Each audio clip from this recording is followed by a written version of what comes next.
পাকিস্তান সফরের সবুজ সংকেত পেলেও লিটন শান্তদের পাঠাবে কিনা দোলাচলে পিসিবি পরিবর্তিত প্রস্তাবিত সূচি দিয়েছে বাংলাদেশ ক্রিকেট বোর্ডকে। ২৭ মে শুরু হয়ে শেষ ৫ জুন নির্ধারিত সময়ের মধ্যে ৫ টি-20 খেলার কথা পাকিস্তান বাংলাদেশের, যদিও এখন পর্যন্ত সূচি চূড়ান্ত হয়নি।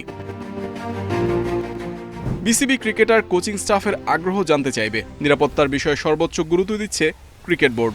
সরকারের কাছ থেকে অনুমতি পেলেও লিটন শান্তদের আগ্রহের উপর নির্ভর করছে সবকিছু। এরই মধ্যে গুঞ্জন, ম্যাচের সংখ্যা কমিয়ে ৫ থেকে ৩ টি-20 সিরিজ নিয়েও আলোচনা চলছে।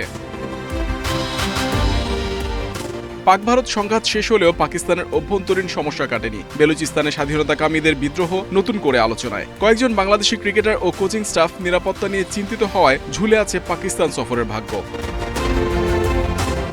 সরকার পর্যায় থেকে ক্রিকেটারদের নিরাপত্তার বিষয়টি খতিয়ে দেখা হচ্ছে। ক্রীড়া উপদেষ্টা বিশেষ নির্দেশনা দিয়েছেন বাংলাদেশ দলকে পাঠানোর বিষয়ে।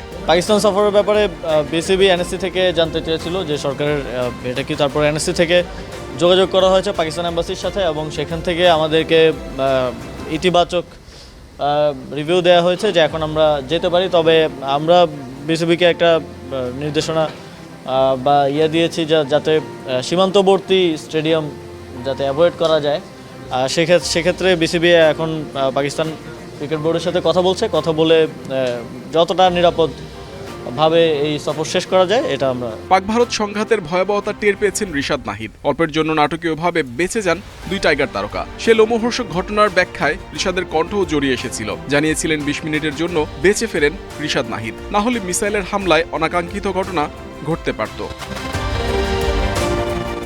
যদিও পরবর্তীতে যুদ্ধবিরতি চুক্তি শেষে মাঠে ফিরেছে আইপিএল, পিএসএল। মুস্তাফিজ সাকিবও ডাক পেয়েছেন দুই ফ্র্যাঞ্চাইজি লিগে। ফিজ খেলছেন দিল্লি ক্যাপিটালস আর সাকিব নামেন লাহোর কালান্দার্সের হয়ে। ক্রিকেটারদের সাথে আলোচনা করে পাকিস্তান সফরের সূচি চূড়ান্ত করবে বিসিবি। সব ঠিক থাকলে আমিরাতের বিপক্ষে তৃতীয় টি-20 খেলে পাকিস্তান যাবেন লিটন শান্তরা।